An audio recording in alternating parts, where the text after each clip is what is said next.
So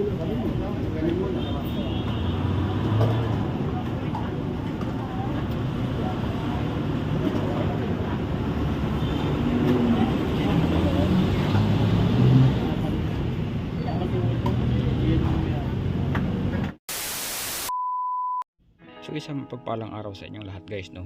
Andito ako ngayon sa Quezon City kasi may naisikaso lang kami importanteng mahalaga dito. So mayroon akong nakita kasi sa online guys, na online trending na kainan dito sa labas. Andito lang din sa malapit sa location namin. So yun guys, samahan nyo ako, kain tayo. At ito na nga guys, no, secure lang muna natin tong sasakyan natin kasi baka may mawala.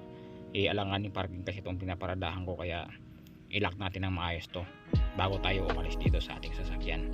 So ito na nga guys, no, OTW na tayo dun sa kainan na sinasabi ko. Kasi nakita ko nga sa online to guys, medyo marami din talagang kumakain, kaya ibig sabihin masarap tong kainan na to.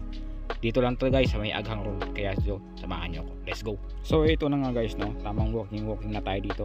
Kung napapansin nyo guys, nangihina na ako dyan kasi alauna ng tanghali na yan, medyo gutom na talaga. So ayun na nga guys, no, nandito na tayo sa location natin, nandito na tayo sa Aghang Road.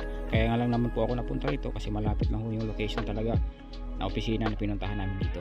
At yun na nga guys, nandito na tayo sa kainan na sinasabi ko na trending to, ang Kalabawan dito sa Aghang Road. Kagaya na nakikita nyo ngayon guys, is konti na lang kumakain kasi alauna na nga ng tanghali dito, kaya medyo late na ako dumating, kaya konti lang tao na naabutan natin. At ito na nga yung hinahain nila, no? Konti na lang din naabutan ko, pero yung kalabaw tsaka yung ulo na sinigang nila, marami pa guys, kaya ito naman talaga yung punteriya ko dito, kaya ito talaga yung ordering ko dito ngayon. At kitang kita nyo naman yung serving nila guys, oh, napakadami, kaya sulit na sulit po yung order nyo dito, kaya mabubusog talaga kayo dito. At ito na ngayon order ko guys, dito talaga pinanapas yung kalabaw tsaka ulo ng sinigang na baboy.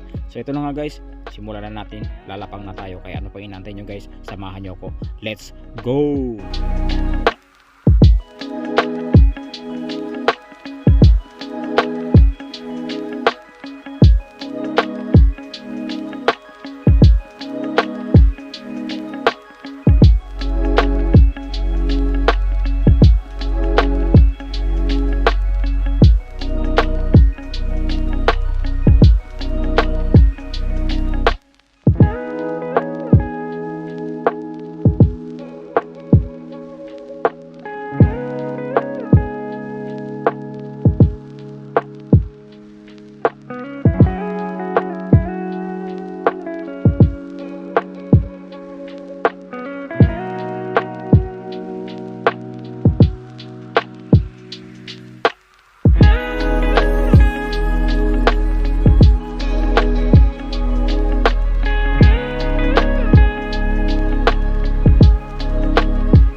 At yun na nga guys, no, full tank na tayo. Alright, salamat Lord, thank you Lord sa pagkain na hinain nyo sa akin ngayong araw na to.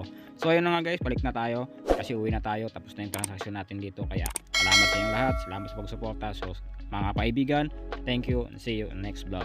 Bye bye.